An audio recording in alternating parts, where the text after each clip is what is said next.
لیکن ہماری معلومات یہ ہیں کہ اس بار تو باقاعدہ اسمبلیاں بیچی گئی ہیں۔ اسی مینڈیٹ کے ساتھ اس وقت دھاندلی کیوں تھی اور اسی مینڈیٹ کے ساتھ آج دھاندلی کیوں نہیں ہے؟ حضرت مجھے شرم آتی ہے، شاید میں کچھ اپنی گفتگو میں ایسی باتیں کہوں جو آپ سمجھیں گے کہ میں تجاوز کر رہا ہوں، لیکن سیاسی آدمی اسے بات کرنی ہوتی ہے۔ سیاستدان معلومات کی بنیاد پر بات کرتا ہے، پبلک میں بات کرے، پارلیمنٹ میں بات کرے۔ خدا کرے یہ خبر غلط ہو، لیکن ہماری معلومات یہ ہیں کہ اس بار تو باقاعدہ اسمبلیاں بیچی گئی ہیں اور اسمبلیاں خریدی گئی ہیں۔ کون ان اسمبلیوں کو اور ان ایوانوں کو عوام کا نمائندہ پارلیمنٹ کہے گا؟ کس طرح ہمارا ضمیر مطمئن ہے یہاں پر بیٹھنے میں؟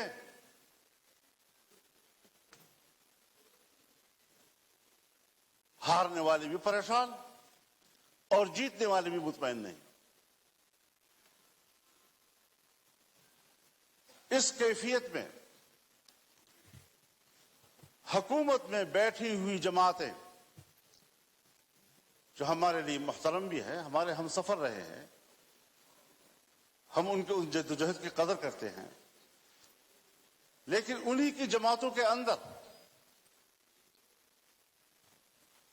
ان کے سینئر لوگ مجبور ہیں کہ وہ اپنی ہی مینڈیٹ کو مسترد کر رہے ہیں، اس پر اعتراضات اٹھا رہے ہیں۔ صرف اپوزیشن کی بات نہیں ہے، ہم دیکھ بھی رہے ہیں، ہم سن بھی رہے ہیں۔ تو جمہوریت آج کہاں کھڑی ہے؟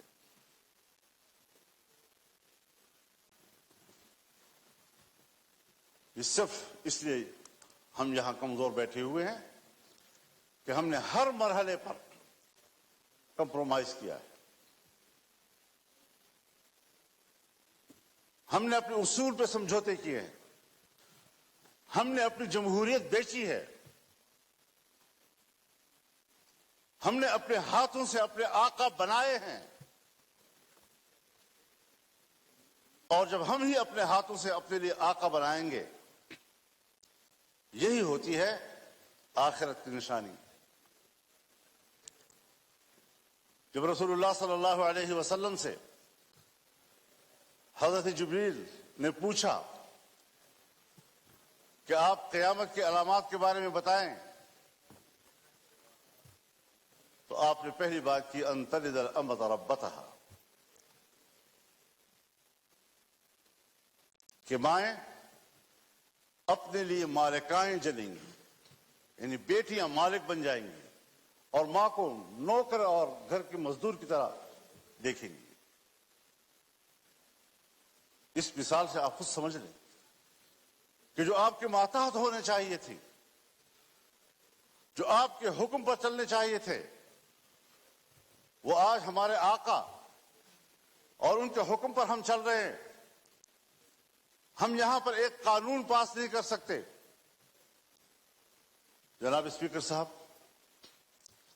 آپ گواہ ہیں، آپ گواہ ہیں، آپ کی پوری جماعت گواہ ہے۔ ہم نے ایک اجلاس میں ایک قانون سازی پہ بات کی، اس کے لیے کمیٹی بنی،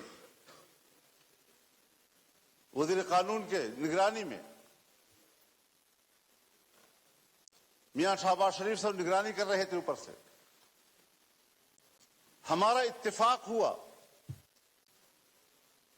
دینی مدارس، ان کے وفاق، حکومت کے درمیان اس مسودے پر اتفاق ہو گیا۔ اتفاق رائے کے باوجود اسمبلی میں نہیں آ رہا، اس لیے کی اجازت نہیں. کرتے کرتے بالآخر اسمبلی میں آیا وہ, اور آیا تو خواندگی کے دوران روک دیا گیا اور پاس نہیں ہونے دیا. ہم پارلیمنٹ ہیں, ہم نے اس پہ اتفاق رائے کیا, اسمبلی تک میں لے آئے, پیش ہو گیا, پہلی خواندگی ہو گئی, اور بالآخر اس کو ڈراپ کرنا پڑا. اتنا ضرور ہمیں پتہ چل گیا, اور میں نے شہباز شریف صاحب سے کہا کہ ہمیں اتنا پتہ چل گیا ہے کہ قصور آپ کا نہیں ہے, کون رکاوٹ ہے ہمیں معلوم ہو گیا. بس اتنا ہی چاہیے تھا. ہم قانون سازی کا بھی اختیار نہیں رکھتے, ہم اپنی مرضی سے قانون بھی نہیں بنا سکتے. اس پارلیمنٹ کی رکنیت پر ہم فخر کرتے ہیں اور ہم سمجھتے ہیں وی آئی پی بن گئے.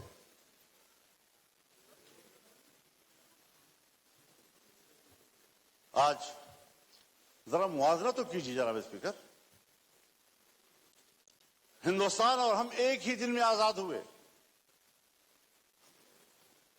15 اگست 1947 کو صبح 8 بجے دلی میں لارڈ ماؤنٹ بیٹن نے انڈیا کے گورنر جنرل کا حلف اٹھایا, اور کراچی میں قائد اعظم محمد علی جناح نے حلف اٹھایا.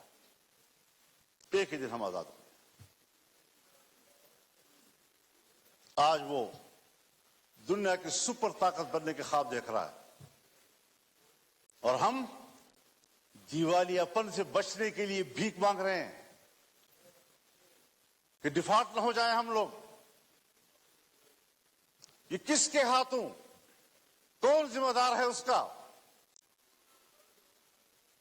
گھومتے پھرتے پھر آئے گی بات سیاستدان ذمہ دار, حکومت ناکام ہے. دیوار کے پیچھے جو قوتیں ہمیں کنٹرول کرتی ہیں, جن کے باغ ڈور ہمارے ان کے ہاتھ میں ہیں, فیصلے تو وہ کریں اور منہ ہمارا کالا کریں. عوام ہمیں گالیاں دے, ذمہ دار ہمیں ٹھہرائیں. یہ کون سی سیاست ہے؟ ہم کہاں اس ملک کو لے آئے ہیں کہ آج آپ کا ایک ایک بچہ 25 کروڑ آبادی کا وہ 2 اور 3 لاکھ تک کا مقروض ہو چکا ہے. خوش ہوتے ہیں آئی ایم ایف نے نیا قسط جاری کر دیا, نیا قسط 1 لاکھ 1.5 لاکھ کا, کروڑ 1 ارب 1.5 ارب کا ہوتا ہے, لیکن آپ کو قرضے کتنے دینے ہیں؟